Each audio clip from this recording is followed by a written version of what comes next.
Do you want to save energy and money? In this video, I will demonstrate ways to save energy and money.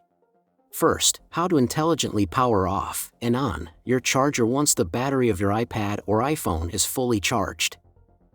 Additionally, if you have a dashboard, I will show you how to initiate charging when the battery level falls below a certain value. Then I'll also show you a way that will work in any phone or tablet. Saving money smartly can be achieved by controlling the way you use your charger. You can reduce your energy consumption and lower your electricity bill. This not only benefits your wallet but also helps to reduce your environmental footprint. For the first method, you will need eWeLink web access. I use this solution to control the charging time on my Cast dashboard. You can use a variety of devices to accomplish this solution: SunOff Basic, SunOff Mini, the USB Smart Adapter, a smart plug, a smart switch, and many more. I'll leave some links in the description of some devices you can use. I'll show you my solution, but if you use another smart device, the steps will be exactly the same. So, I have a smart switch connected to a normal outlet. I plug in my charger to it and connect the USB cable to my iPad. I turned on the switch and the iPad started charging. Now I'll create the automation that will allow the charger to automatically turn off based on the battery's level. I'll go to eWeLink Web and click on the Scenes link on the sidebar on the left. If you want to know more about eWeLink, check out my other videos.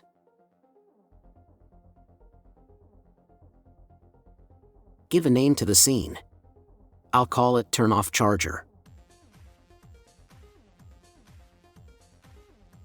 In the If section, select Webhook from the combo box.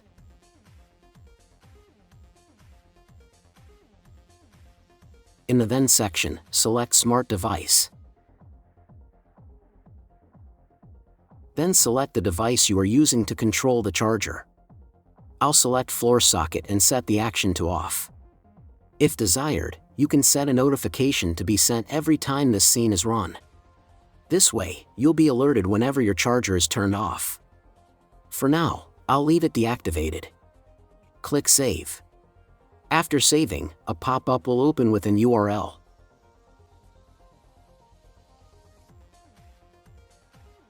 I'll copy this URL. I'll need it later. Click Confirm. The newly created scene can be found in the Scenes list. It will have an additional icon on the right side, indicating that it runs with a webhook, and if I click it, I can copy the URL. Now let's create an automation on the iPad.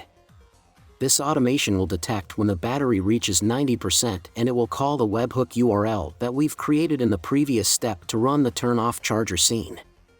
I'll open the iPad Shortcuts app. On the left sidebar, I'll tap Automation. In the center of the screen, I'll press the Create Personal Automation button. From the automation's trigger list, I'll select the battery level option and set the level to equals 90%. Tap Next. Now on the actions, I'll search for Get Contents of URL and paste the URL that I copied from the scene.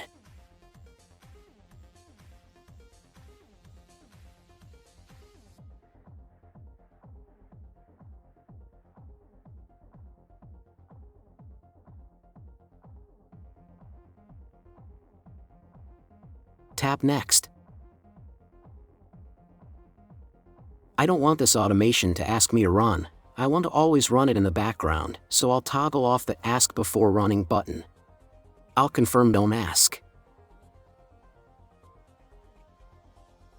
The new automation will appear on the list. For now, I just have this one. Now let's test it. I have connected the iPad to the charger and the switch is on.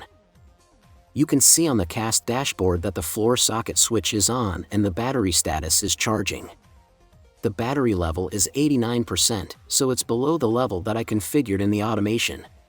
Now that the battery level has reached 90%, the floor socket switch automatically turned off and the iPad stopped charging. I can see on the dashboard that the switch is turned off and the battery status is not charging. Now I'm going to create the automation to turn on the switch that controls the charger for when the battery reaches a low level. I'll go back to eWeLink Web and create a new scene. I'll name it Turn on Charger.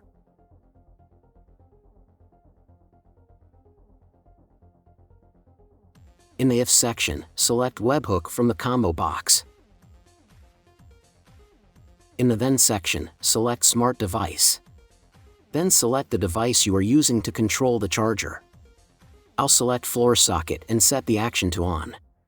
Once more, if desired, you can set a notification to be sent every time this scene is run. This way, you'll be alerted whenever your charger is turned off. For now, I'll leave it deactivated. Click Save. After saving, the URL pop-up will appear. I'll copy this new URL. I'll be needing it later to call it in the automation. Click Confirm. Now I have the two scenes on the list, one to turn off and another to turn on. Now let's create another automation on the iPad. This automation will detect when the battery falls below 15% and it will call the webhook URL that we've created in the previous step to run the Turn on Charger scene. I'll open the iPad Shortcuts app. On the left sidebar, I'll tap Automation. In the center of the screen, I'll press the Create Personal Automation button. From the automations trigger list, I'll select the battery level option and set the level to falls below 15%. This will trigger the action when the battery reaches a value below 15%. Tap Next.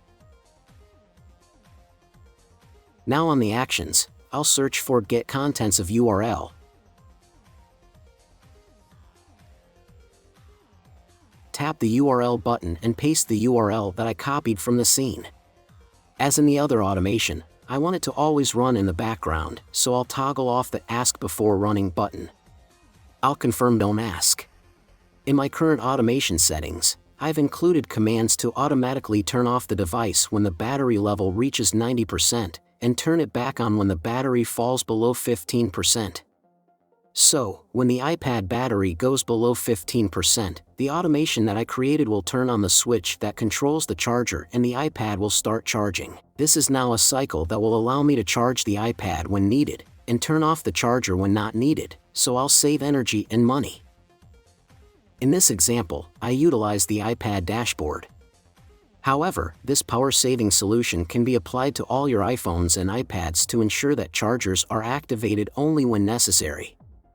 It's also possible to create an automation to turn off the charger when you unplug it from the phone. Now, I'll show you the simple version to turn on and off the charger using the loop timer function in the eWeLink app on my iPhone. For this method, I just need to set a loop timer for the device that will control the charger. It's not so precise as the previous one, but it will work, and it will work on any mobile phone or tablet. It doesn't matter if it's an iOS device or an Android device. First, I need to know how long the battery normally lasts, then how long it takes to charge. I'll go to the eWeLink app on my phone. I'll search and select the floor socket switch. I'll tap Loop Timer on the right bottom of the screen. For the loop method, I'll choose Alternate. Tap Save. I'll tap on the left timer and select Switch On, then I'll set the timer for 2 hours and tap Save.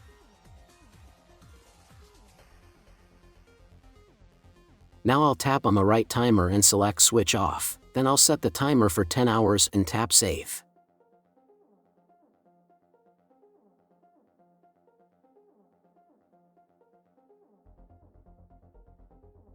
Don't forget to toggle on the Enable button. I have to select a start time prior to the current time or it will not work. Tap Save. Don't forget that if you are going to create an automation like this, you have to know how long your battery lasts and how long it takes to charge and set the timers with those values.